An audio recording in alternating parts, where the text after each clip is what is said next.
Thank you. Good morning, everybody. I would like to cordially invite you to the Burning Bowl ceremony in January of 2013. That's a year from today. And the reason I'm inviting you now is because I would like to have you sit in the same seats that you're sitting in now, except for 1 year from now. I want you to reflect on what is the difference in me or in my life since the last time I sat here, 12 months ago. 12 months is going to go one way or the other. January 2013 is going to arrive. It's not always going to be easy. There's going to be difficult times for each and every one of us. It's not always going to be happy. There's going to be sad times. There's going to be challenges. There's going to be problems. There's going to be incredible joys, happiness, and great times with other people.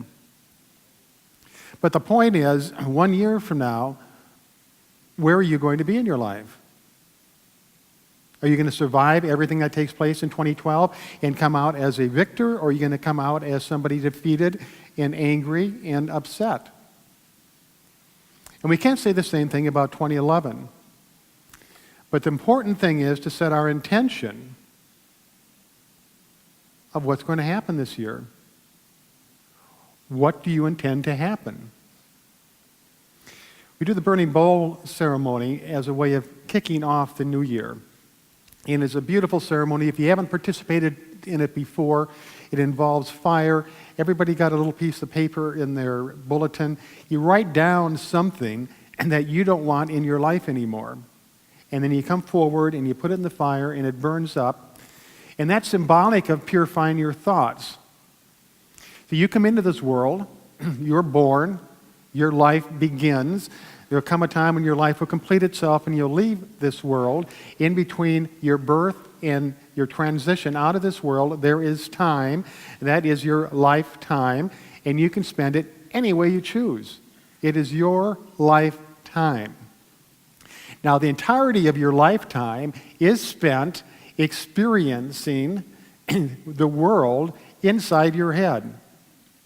Every experience you have takes place in your mind. It doesn't take place out there. That's just activity. The people that you run into, the activities that you engage in, everything out there is just activity, and it's absolutely meaningless until you define, this is what it means to me, and that experience takes place in the head, whether it's happy, sad, good, or bad. It all takes place in your mind. So when it comes to the Burning Bowl ceremony, what we do is kind of like cleaning out the attic. You know, you go into an attic that has been inundated with stuff for years and years and years and years, and you start going through it, and you see there's a lot of stuff that just does not have a benefit for you. There's no sense in hanging on to it anymore.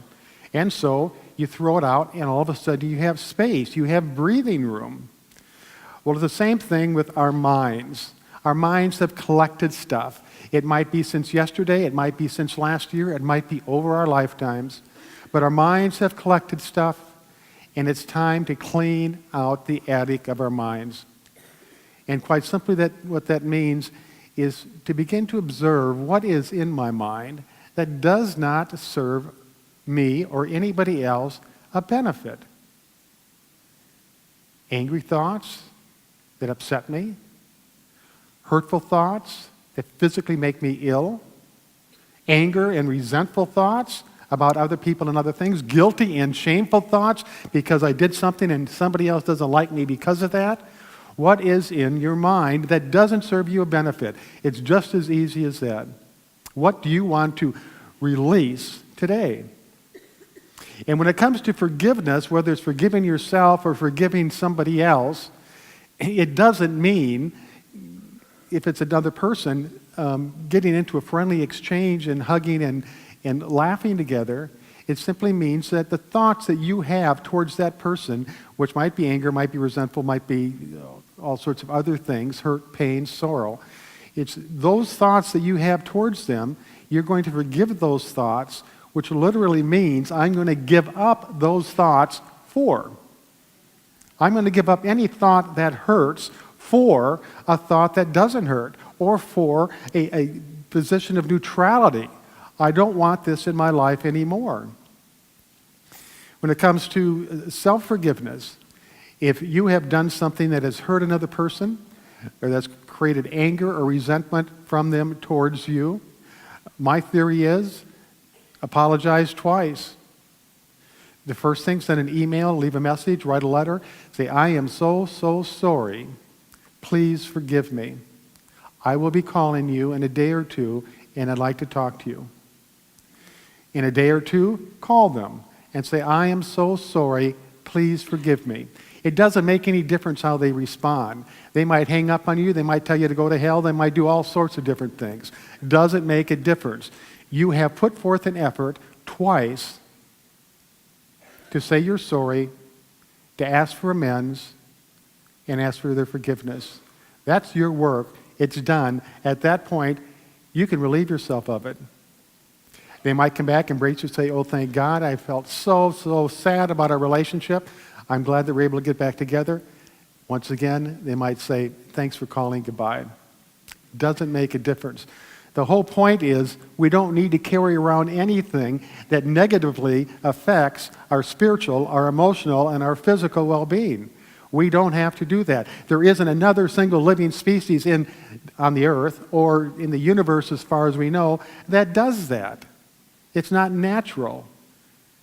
If you're walking down the road and you get a thorn in your foot, you don't continue to walk or hobble along. You stop, you take it out, you heal it, and you move along. It's the same thing with all of those things within us that hurt us or that anger us or that cast a dark shadow over the experience of our life. So as we move into the burning bowl experience, you got one little slip of paper, but you can write a whole book if you want. I don't care. Some people come in here with a stenograph tablet that they've been journaling in for over a year. We get a lot of X's in the bowl. Ex-boyfriend, ex-girlfriend, ex-husband, ex-wife. But it is your time to take control and say, nothing has power over me. And by putting this in the fire, I am purifying my thoughts. I'm giving up these thoughts for a sense of peace, a sense of serenity, a sense of harmony within myself. We're going to do a quick meditation now, and then we'll move into the burning bowl ceremony. The ushers will direct you from the back, coming forward down the sides, and then returning to your seat through the center aisle. So for a moment, just relax. Allow yourself to take a deep breath, slowly exhale.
We come to this time to make peace with anything in our lives, anything within our minds that hampers our sense of well-being.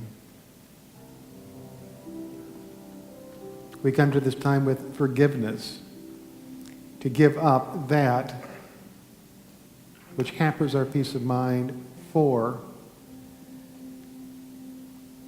that which gives us a sense of ease. As I speak these words, please make them your own.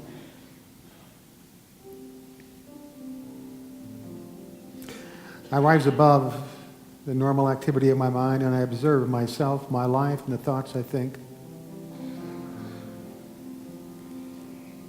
And in doing so, I see areas of my life that are not in order, that are not pleasant, that are not nice, but rather they are hurtful, or they are shameful, or I feel guilty, or I am angry. And I realize in this moment they are thoughts and emotions that I have control over. It is my energy that keeps them alive. I withdraw my energy, they disappear.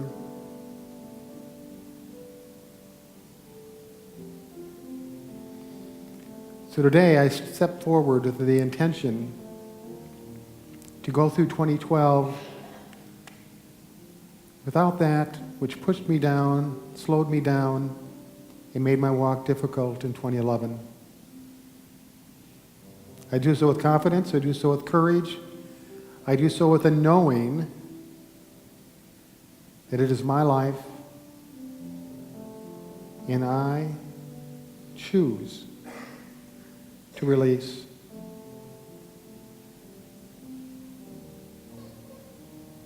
I now invite you to take a moment and write on a piece of paper or more if you'd like what exactly it is you don't want in your life anymore. Knowing that which you don't want are simply thoughts and emotions that are not healthy. Today you will be free, you will be unlimited of that which burdens you.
The ushers will please start the processional. We'll begin.